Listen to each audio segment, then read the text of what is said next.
Hey everybody, it's the Eclectic Handyman here today with this Craftsman 2-stroke hedge trimmer, and I'm going to be doing a little bit of carburetor replacement, spark plug, and just some general tune-up because it doesn't start. I just want to show you what that process looks like. Let's get it fixed.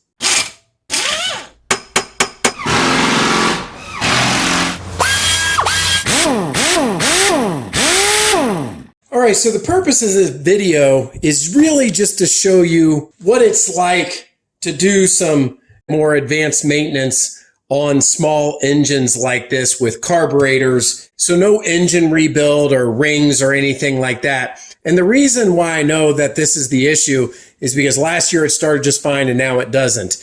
And I've already gone ahead and taken off the air filter and sprayed some carb spray and tried to start it. But these things, after a while, they just get kind of gunky inside, and you can take them off and spray them. But let me tell you what the deal is and why it's so reasonable to do this. Maybe years ago it wasn't, but now the parts are just so competitive.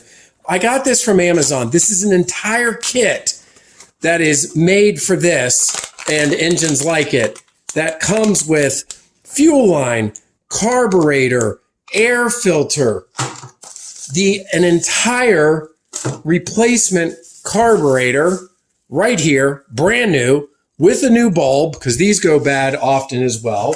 It even comes with, it looks like a line to fish out, maybe out of the fuel line and the filter out of the tank. It's got a screwdriver that it even comes with. Again, I'll leave the part number below, but this was less than $20. For less than $20, I'll go ahead and fix this. Now, the reality is there's a couple parts on this that are the Achilles heel that if they go bad, a lot of things have been discontinued on this. So you may be watching this video and it's not the exact, Craftsman hedge trimmer or what you're doing.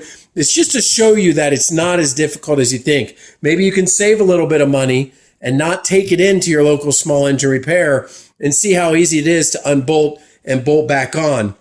If I flip it over here, this is the side where the carburetor is. Now, one of those parts that I was talking about on this particular model that if it goes bad, it's pretty much junk, is the gas tank. I cannot find it anywhere. And these are one of the parts that actually do go bad because they're plastic. If you lay them on the ground, they have a tendency, if they hit something, they can crack, they can start leaking. So you want to really take good care. In fact, if I was ever to get something like this again, I'd probably order just a couple of parts proactively for the longevity of it. But the reality is everybody's getting into electric for these types of small engine yard work type tools. If this was to go bad, I probably would look into a battery powered version of it. All right, so we got all the parts that we need. Some tools, we'll need some Torx bit and probably a couple other various just hand tools. I may end up enlisting one of my Craftsman power tools with a Torx bit on the end, but not necessarily required. We could use a socket wrench as well. So first thing you need to do is find out where the carburetor is, and that's what we're going to be replacing. The spark plug is right here on the front, and the air filter will be right behind this as well. Inside the fuel tank, down inside, I can see the filter. I'm not exactly sure on that process, but again, I believe that's what this is for, is to fish that out of the tank. See, that's why I like the tank though. If I could have paid for it, that would have been worth the money to me, because usually the tank is like, maybe $15 to $30, and it will come with a new filter and new lines. You don't have to do that custom work. I'd prefer just to have the whole thing. And I have done that on my small leaf blower and I believe the weed whacker as well. So on this one, usually to get to the filter, it's pretty easy because it's supposed to be easily maintained. And here's the filter. And I happen to know, this is one of the deal with 2-stroke. You got that gas mixed with the oil. So there's a little bit of oil. This gets kind of thick. We're going to put that to the side. And then it looks like we've got 2 nuts that hold this plastic part in. So I'm going to get those removed with probably a 1/4 inch socket. So let me get that tool and figure out what that is. All right, so these are 8mm bolts. So really easy, very little torque. Again, this is just the plastic housing. So we'll go ahead and remove those 2 nuts and we'll move along to the next step. You probably have something similar whatever you're working on, because there's usually a housing that has an air filter sitting atop the carburetor. All right, so now with those off, I can remove this housing. Yep, it comes off. All right, we'll set that to the side. Now we can see the carburetor. All right, kind of sizing this up as I'm going along. This is pretty typical. See how these bolts come through that we had those nuts on there? They actually they might be a little bit stuck, but the carburetor will slide right off. All right, but we have a couple of things to contend with here. We have the fuel and return lines on this. Now, this return line goes into the tank, and I don't believe we're going to be replacing that. And actually, I'm not even sure about the fuel line as well. So right now, I really don't want to cut those two off. What I'd like to do is use these needle nose pliers and attempt to gently remove these from the carburetor. Now, I do have some fuel in here. If you have a lot, you're probably going to want to dump this back out into the container so that when you remove these lines, it's not leaking out, or at least have a container nearby. So let me see if I can. Now you want to be gentle not to crack these. Again, we have, it's hard to see in this bag, but there is a brand new fuel line in here. So we've got it, but it goes into the tank. So again, that's why I really like the new tank, because it comes with new lines, but we're not in that scenario. So let's get this off. Oh, there we go. Yep, I'm gently pulling. Your mileage may vary. If it's really old, and it cracked, you might have problem pulling that off. Okay, line 1 is off, but with that being squeezed, it's probably not in great shape. But again, we'll see how to do that. And that's one of the things, is it's just like going a step at a time. Honestly, I've done a couple of these, but I've never done this one, so I'm just kind of figuring it out as I go along. Now we need to take off this next one.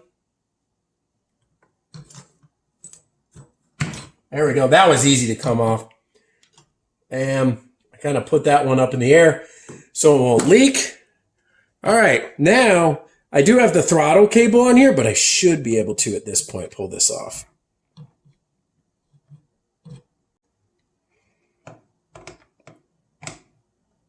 And there we go.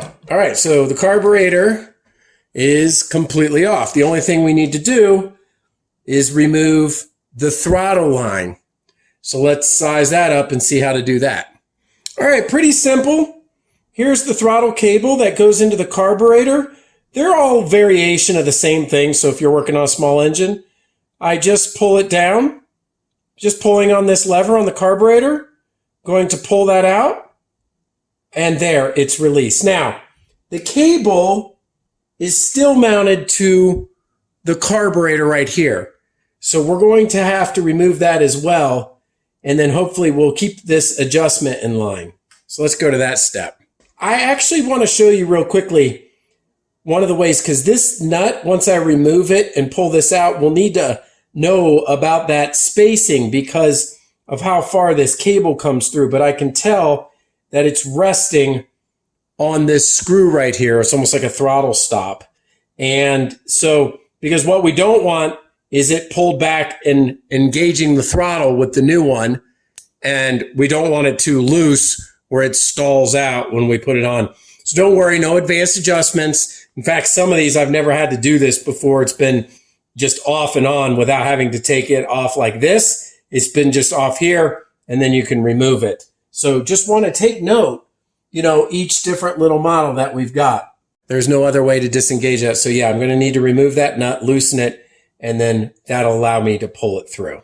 Okay, so that's a 10 millimeter nut. Everything's 10 millimeter, right? Break that loose. Very easy to do. Just a little. Okay. Loosen it by hand. All right. And then same procedure. Take that back off. Unscrew it from the hole. Okay. Disengage and boom. There's our old carburetor. Take a look. We got the old one And we've got the new one. Side by side, exact same thing. You might say, well, where's that gasket? Well, guess what? Inside this goodie bag, we have that. So let's get that fuel line out. The new filter, put those to the side. And we have two gaskets here. Let me see what we got going on. All right. We've got one, should be for both sides of the carburetor. Yep, there we go. So we can match that up and they'll have the hole alignment so we make sure that we do this right. We can always use the old carburetor as a guide. I'm going to just put these to the side for a second because of what I wanted to say too is going back over here. You want to take the time to, at a minimum, use a rag and clean this up. You could use some carb spray if you wanted to. Take this outside. I wouldn't recommend doing it on the workbench necessarily here, and get this cleaned up before reinstalling. But while I have access to the fuel tank, we got a couple options. We can either use those parts, which are the fuel filter and the fuel line. So really, this is ideally part of the process that we need to do as well. So let's investigate how to do that before putting the carburetor back on. So we've only really spent just less than 10 minutes at this point. We can get this fuel line, and then we can reinstall the carburetor, put in the new plug, reassemble, and we're done. All right, so inspecting this fuel tank, I went ahead and did empty it out. It's just a lot easier to work with. And pretty funny, if you can see down in there, the fuel filter is not even attached to the fuel line. So that's probably part of our problem over time, just getting some dirty gas. This top one right here is going to be relatively easy. That's, when you're pressing the primer bulb to get the air out. So kind of like the return line. This thing, and you notice that it's cut on the end at an angle. That's the trick to getting these in and out through these. In my particular case, you've got these nipples here. It'd be nice if we could remove that, but they're pretty hard in there. So we're just going to remove this directly and either use some gas or silicone grease and use the same procedure to put a new one in both ends. And we can use our tool to fish out. Well, that fuel filter will be real easy, but we can fish out our line with this that came with it.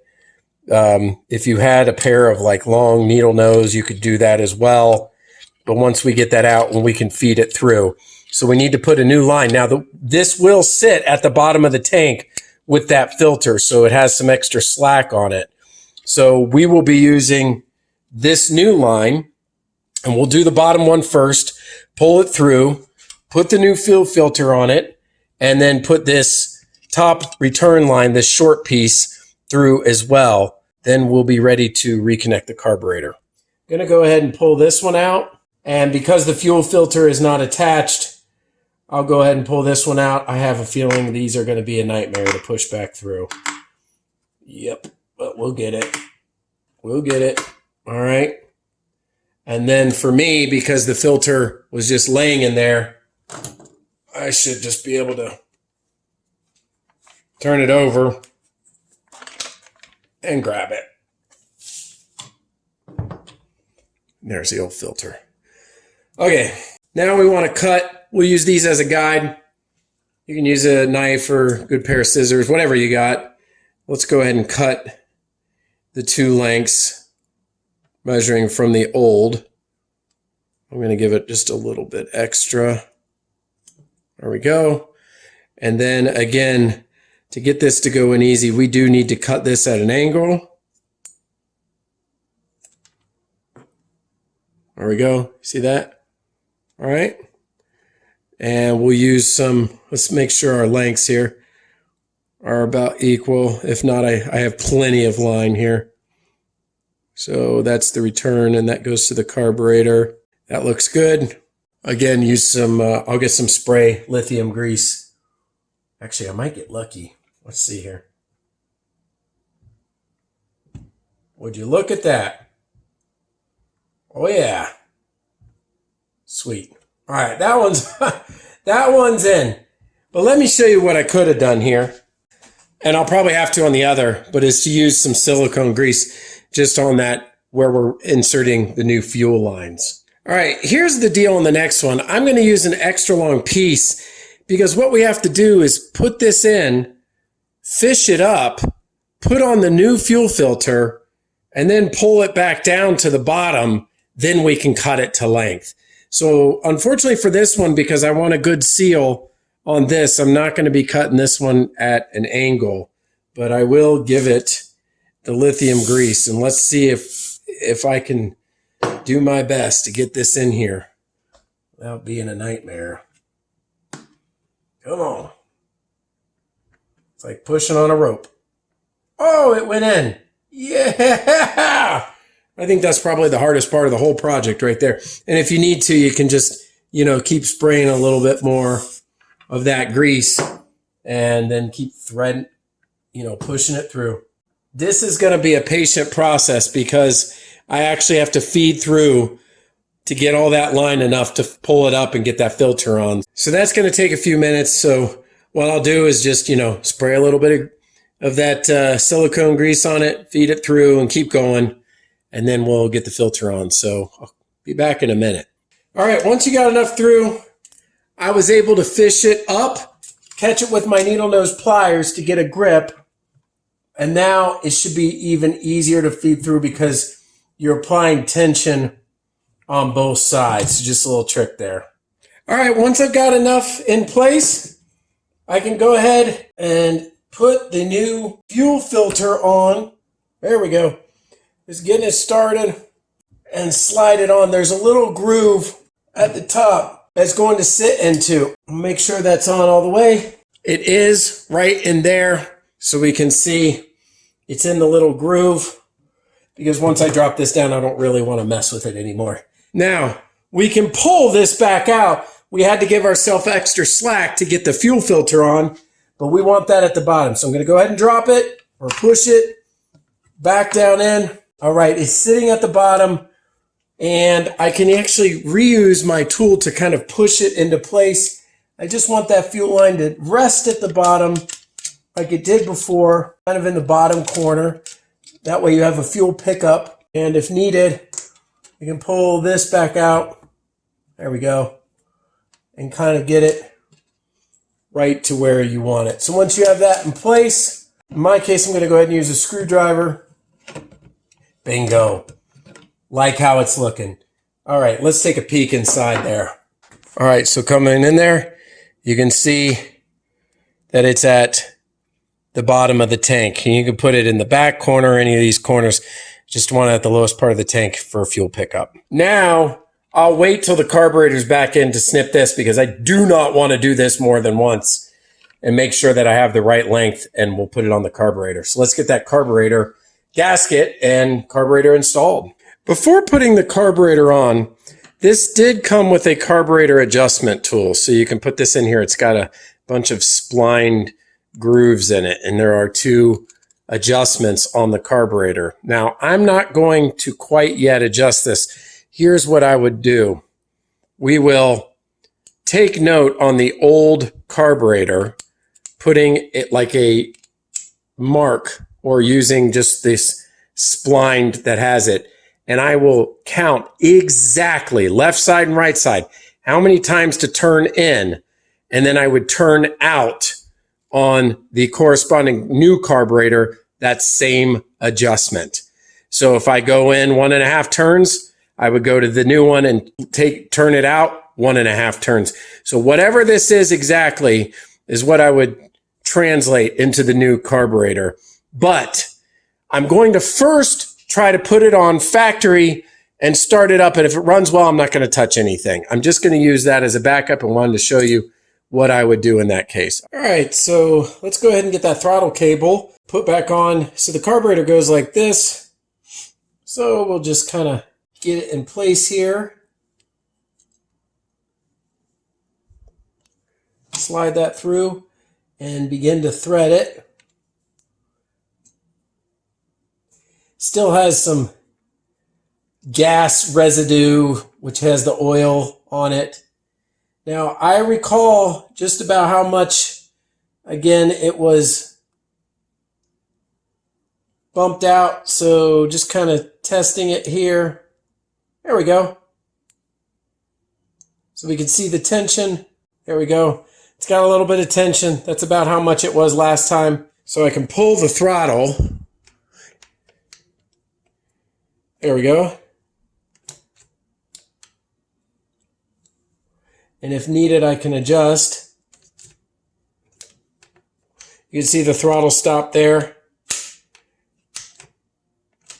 So let me just show you real quickly, if you screw it in too tight, what ends up happening is when you press the throttle, you'll notice that it only goes about halfway. That's not going to be any good.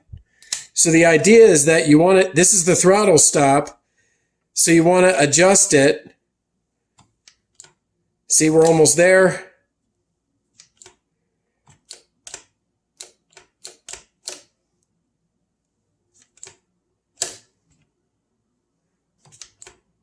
That's just about perfect right there.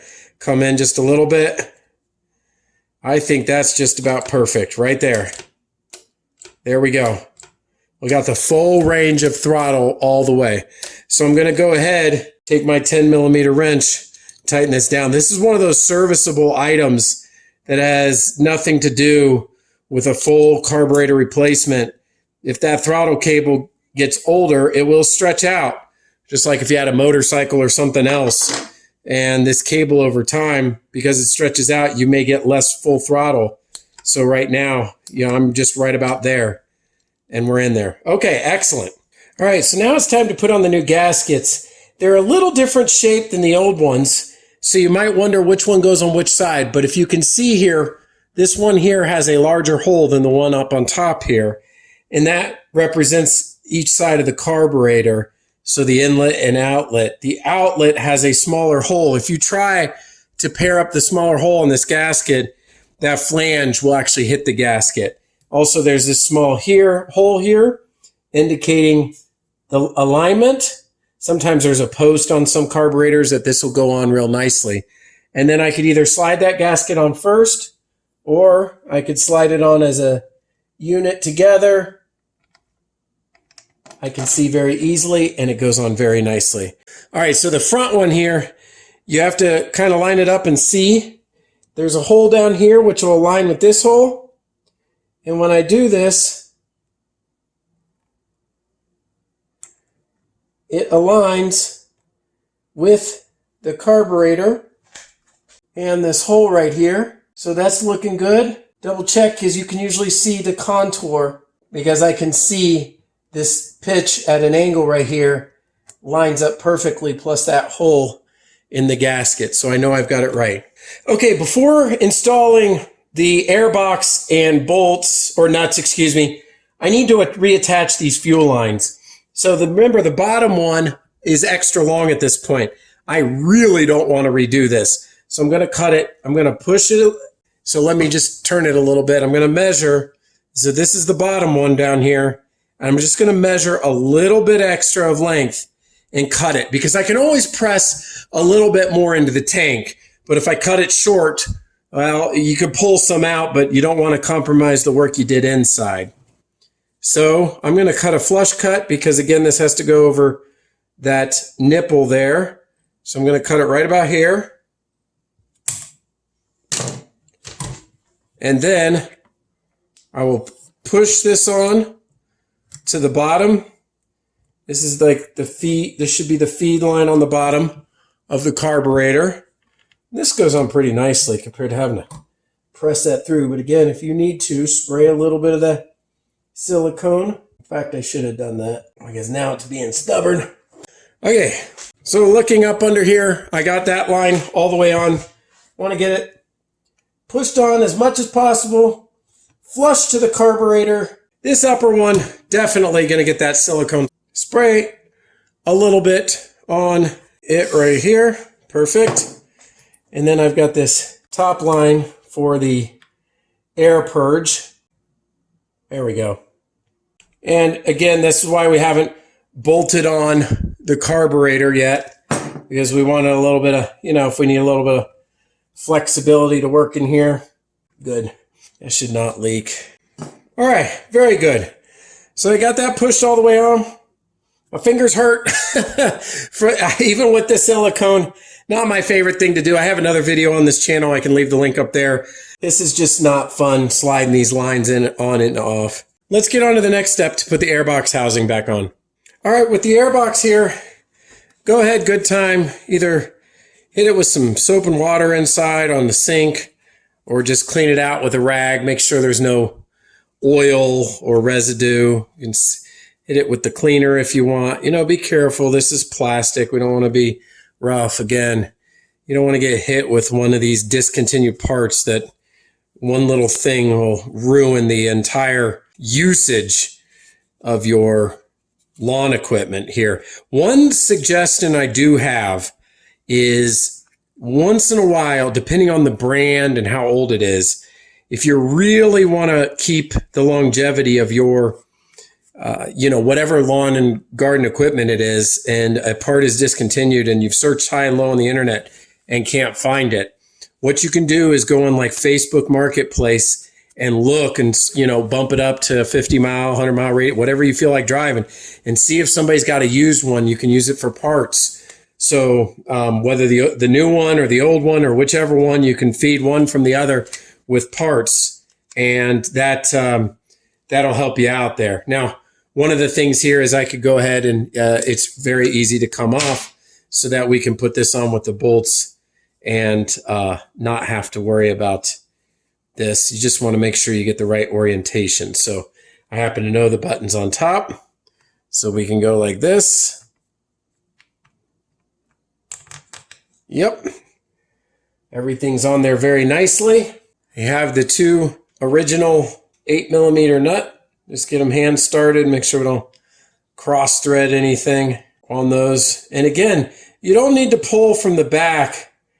The mount, you might say, well, how does this tighten down? Because those bolts are on the back side. You can't really reach them without doing further disassembly. So rest assured, at least on all these models of Craftsman I've had, because my the blower is the same, you do not need to hold it from the back, and you don't need to torque this too high either. You just need to get it snug and in place so that it's not leaking. Because remember, when we took it off, it wasn't on there with any substantial torque. I don't even have the torque rating. I do have my smaller torque wrench if needed, but I'm just gonna, do kind of hand tight here. You just don't want this thing wobbling off. You want to get those gaskets, pretty, tightened down, but not over tightened, because these bolts certainly could get over tightened pretty easily. There we go. That is nice and snug. I'm not going to do any more. I don't need anything more. All right, we got the new air filter here. So now we can put this on as well. This one's a little puffier than the old one, so we'll need to get it in place. Let's go ahead and hook these back on here. Put this in place. Stays inside that box.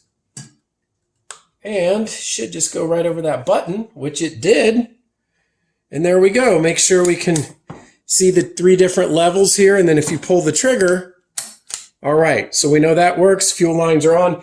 I didn't show this step earlier, but the gas cap, just for convenience to get out of the way, this is just plastic. Sometimes they even wear off from all the fuel over the years, but you can just squeeze it gently, kind of fold it, and that will go back down in there. And we can obviously fill it back up. All right, one more step. Let's just replace the spark plug. All right, here's the deal with the spark plug on this particular model. This housing right here is so close, and this is not coming off easy from years of working. It's just better to remove this plastic piece, the housing. It takes just a couple extra minutes and we'll easily access this. Otherwise, we might use pliers and strip this. It's hard to get a grip on it. Again, I use the term, your mileage may vary. Maybe you can just pop that off. You will have access. We're just going to go ahead and take it off. Now, these are Torx 25 bits. I'll give you a little tip. If you don't have the socket set, but you have the bits from a set, and you still want to use like a driver, you can take any bit like this and drop it into a 1/4 inch socket, and then you can use it like on a socket wrench a little bit faster than using a hand tool. So just a little side tip right there, but we'll end up using our socket because I have it. All right, I am going to use my impact wrench. I'm not going to go too fast. I don't want to, I don't want to strip anything. You've heard me say that several times. Years and years of use, heat and cold, sitting in the garage. This is not something you want to go to town on. You do all the work right, and then you mess it up on one bolt, and that's all it takes to ruin the whole project. So I'm just going to, okay, these are a little bit different front to back, so I will take note of that. That one was not very tight. And looks like there's a little bit of plastic on it. All right, take note of that. Keep the orientation. Take this one off. One under the pull cord here. Is that connected? A very small Phillips head screw down here is to be different. Probably could have used a better screwdriver than this small one right here, but it's just a mini screw. Again, every model is going to be a little bit different. There we go. Straight off. Easy does it. You don't have to worry about the pull cord coming apart. Yep, get a little bit of trash out of here. Now that's what I'm talking. Yeah, that doesn't look too good right there. That's the casing is plastic, and that screw that was loose, it just, I think it was from oil actually deteriorating there because it feels wet from like oil. But anyway, now we can get at this. So I can much easier pull this off. There we go. All right. How's the integrity? I kind of made that a little bit crooked inside there, so I'll have to fix that. There we go. I just took a pair of needle nose and got it back down there flush. It just came on the outside of the tube. No major issue. All right. Before I take that spark plug out, just as always, I like to clean things up. I don't want anything falling down inside the cylinder. If you find any old grass or whatever, now's the time to clean it up. Take that out. All right, this particular spark plug uses a 3/4 size spark plug socket. There we go. Now,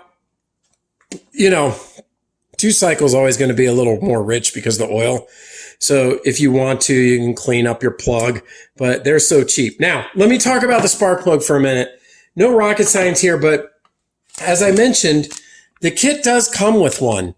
I'm sure it's probably no big deal, but the problem is it's really tough to tell. Let's go ahead and take that out of the package. The heat range on this one, because this carburetor was not for only this engine. It could have been used on a lot. So, all it says is JDS LT7, but my old one says RCJ6Y. This is a Champion, and I know this is the right part number.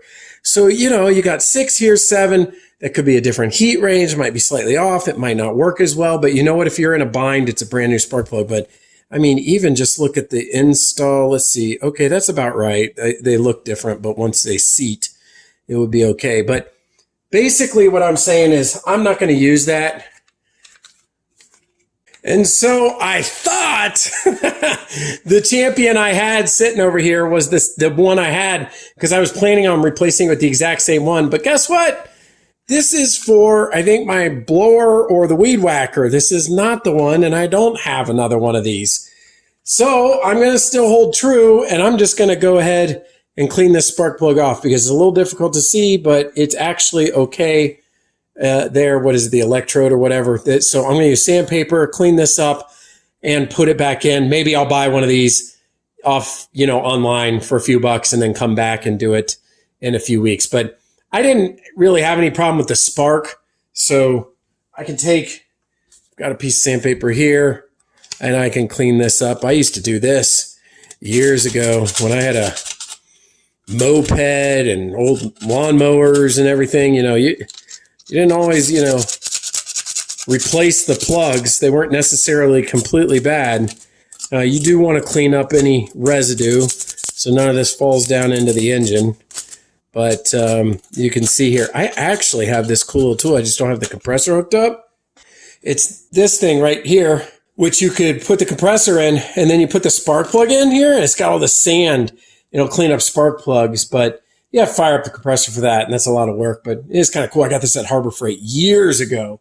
So let's clean up the spark plug, finish up, and get it reinstalled here in a minute.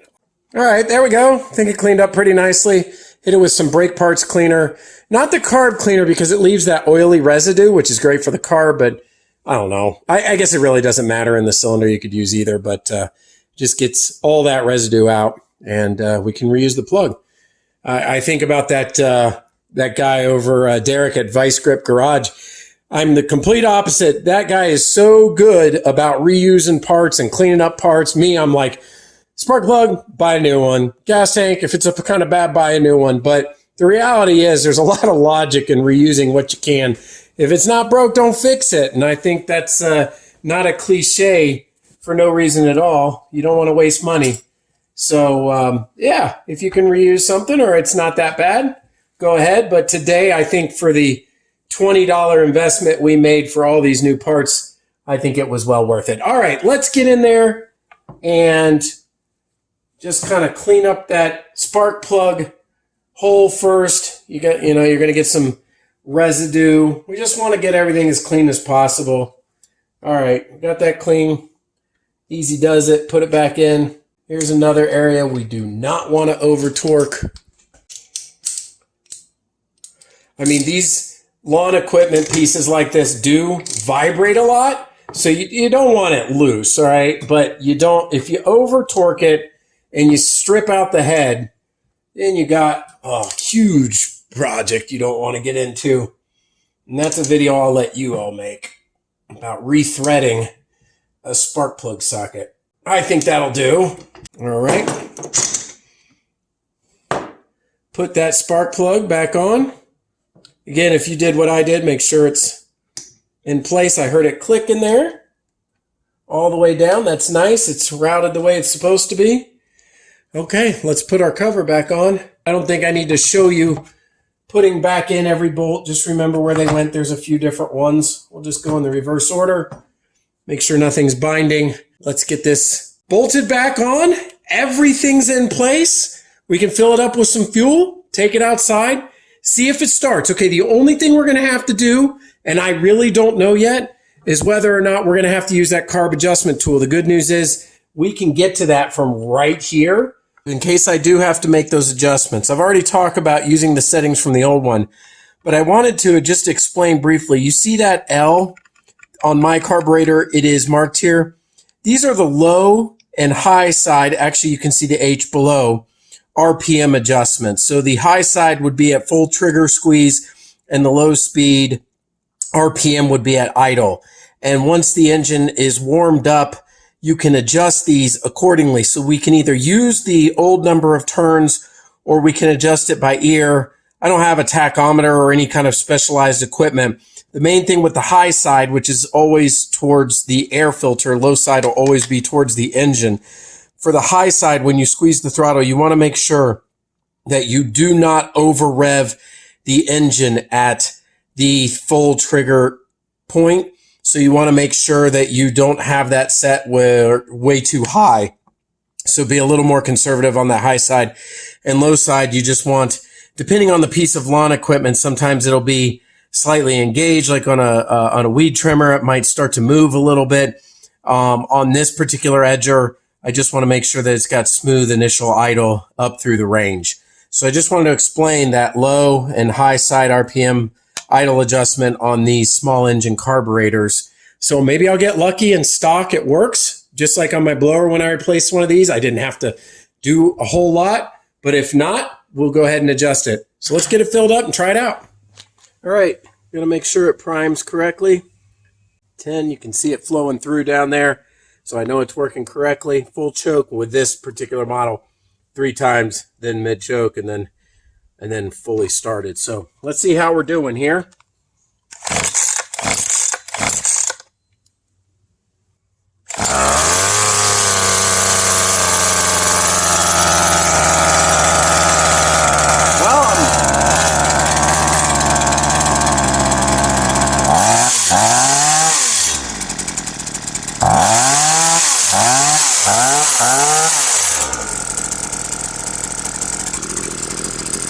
And if needed,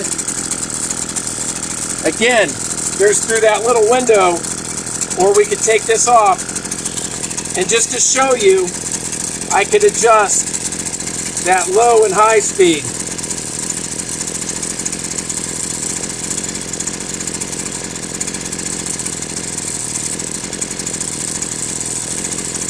In very small increments. A little difficult to get this tool in with that handle, but I could make the adjustments as needed. But right now it sounds great. I'm going to go ahead and put that back on.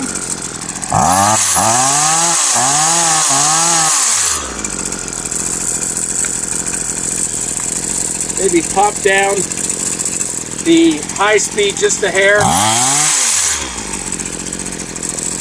And I think that will do it. All right. Very good. Well, we certainly solved the problem with this not being able to start immediately. There was no video editing to that. That started right away following the startup procedure. So I'm very happy. I breathed new life back into this edger for less than $20, and it'll give me a lot of good years of use. Hopefully you found this helpful. If you did, make sure to give it a thumbs up. Check out the other videos on the channel. Until next time, this is the Eclectic Handyman. We'll see you later.